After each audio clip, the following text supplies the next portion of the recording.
The Stone Age is a very primitive time where man had to rely on a lot of different tools in order to survive and to hunt. And so around 13,000 years ago, man started to work with other animals, wolves, in order to hunt down savage beasts like the mammoth and this kind of thing. And so we looked at what we had in Far Cry, and historically we have a very rich wildlife, and we started to investigate the possibility for the player to tame the wild beasts that we would create in Oros.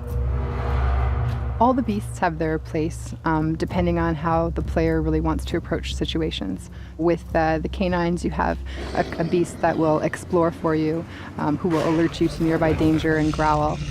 Felines are known for being stealthy, so if you're that kind of tactical stealth player, a feline is your best choice for beast.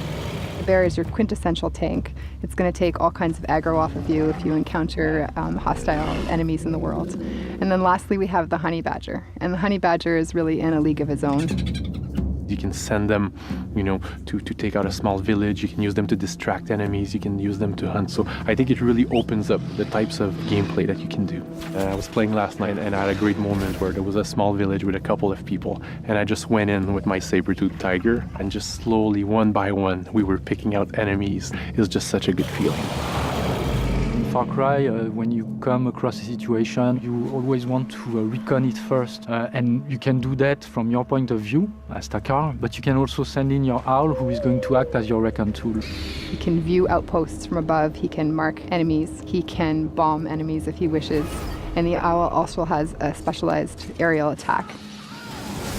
Sometimes they feel like they're more aware of what's happening than you are. So often you're going to be walking around and you see nothing, and then suddenly you see your beast reacting to something. The bear, for example, is going to stand on its back legs and it's going to growl and scare those animals away without you even needing to do anything. It's a very different experience because usually in Far Cry it's a little bit more lonely. It's you against everything. So the ability to have your beast at your side, it's very rewarding. You now have a companion, you have a friend, you have a protector that will travel with you through the land and help you fight for survival. What makes, I think, Primal very special is that ability to have the animals. They're an extension of yourself, and they are, I think, your ultimate weapon.